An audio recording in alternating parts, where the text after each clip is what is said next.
Bayan, higit 22,000 family food pack ang inihanda ng DSWD para sa mga residente ng Occidental Mindoro na lumikas dahil sa bagyo. Yan ang ulat ni Voltaire Dequina ng Philippine Information Agency, Mimaropa. Nakahanda na ang 22,000 family food packs para ipamahagi ng Department of Social Welfare and Development Office sa mga internally displaced person o IDPs. Ang mga food packs ay pagkakaloob sa mga IDPs bago sila bumalik sa kanilang mga tahanan at tiniyak ng DSWD na sapat ang laman ng food packs para sa 2 araw na pangangailangan ng pamilyang binubuo ng 5. Ang isang family food pack ayon kay Brian Asturias ng DSWD ay may bigas, canned goods, kape at cereal. Sa mga bayang sinalanta ni Opong sa probinsya, ang Lubang ang unang namahagi ng family food packs para sa kanilang mga IDPs. As of 8 a.m. ngayong September 27, sa datos ng Provincial Disaster Risk Reduction Management Office, mahigit sa 3,000 pamilya o 10,577 individual ang nasa evacuation centers, habang 557 pamilya ang pansamantalang nakikituloy sa kanilang mga kaanak.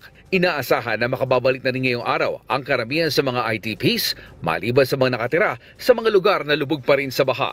Tiniyak naman ng pamahalang panlalawigan sa tulong ng mga munisipyo na maibibigay ang mga pangangailangan ng mga IDPs sa evacuation center, lalo na ang hot meals. Suspendito pa rin ang biyahe sa Tilik Port sa Lubang, Matabang Port sa Abra de Ilog at Kaminawit Port sa San Jose. Partially operational naman ang Occidental Mindoro Electric Cooperative at batay sa kanilang social media update, patuloy ang kanilang pag-asaayos ng mga linya ng kuryente na naapektuhan ng bagyo.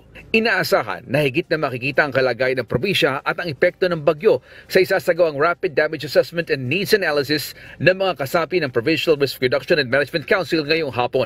Samantala, umabot naman sa 14,707,041 pesos ang inisyal na halaga ng pinsala ni Opong sa agrikultura sa probinsya. Ayon sa Provincial Agriculture's Office, 6 na bayan pa lamang ang nakapagbibigay ng ulat sa damage to crops na kinabibilangan ng Magsaysay, Rizal, Sablayan, Paluan, Look at Lubang.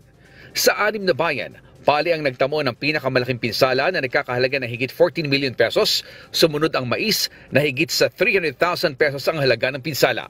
Sa ginanap na pulong ng NDRRMC kahapon, humiling si Governor Eduardo Gajano ng tulong sa national government na suportahan ang mga magsasaka ng lalawigan na bukod sa natamong pinsala sa bagyo ay lugmok na rin sa mababang presyo ng palay. Mula sa Occidental Mindoro, Voltaire Dequina ng PIA Mimaropa para sa Integrated State Media.